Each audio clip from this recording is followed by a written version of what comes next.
আহারে আমি যখন মাদ্রাসা বন্ধ দিলাম সেদিন ঢাকার সাভার এলাকায় আমার মাহফিল ছিল। মাহফিল শেষ করে আমি রাত্রিবেলায় মাদ্রাসায় এসে ঢুকলাম, তখন 3টা সাড়ে 3টা বাজে। মাদ্রাসায় ঢুকে দেখি সব বাচ্চারা চলে গেছে, ছোট্ট একটা বাচ্চা আমার মাদ্রাসার বাবুর্চির সাথে ঘুমায়। বাবুর্চিরে ডাক দিয়ে উঠাইলাম, কিরে বেটা এই বাচ্চাটা বাড়িতে যায় নাই কেন? বাবুর্চি আবার দিকে তাকায় কান্না করে আর বলে, হুজুর আমি জানি না, আপনি ওরে ঘুম থেকে উঠে জিজ্ঞাসা করেন।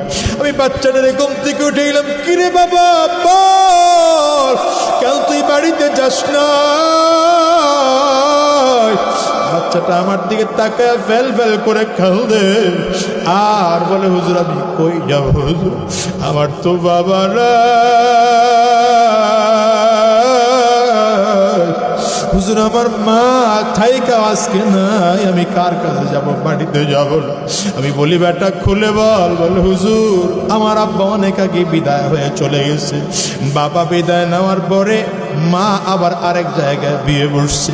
ওই বাড়িতে গেলে আমার নতুন আব্বু আমারে মোটেও আদর করে না, আমারে ধমক দেয়, মার দেয়, আমারে মোটেও আদর করে না, ভালোবাসে না। আমি কিছু খাইতে চাইলে খাইতেও দেয় না। আমি আর বাড়িতে যাব না, বাড়িতে যাব না।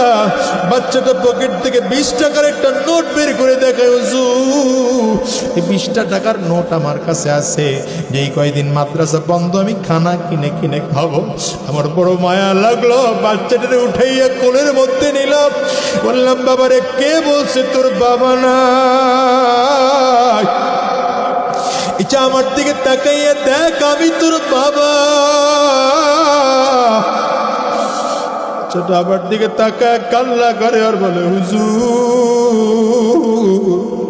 আমি ভালো করে জানি আপনি আমার হুজুর, আপনি আমার ওস্তাদ, আপনি আমার বাবা না।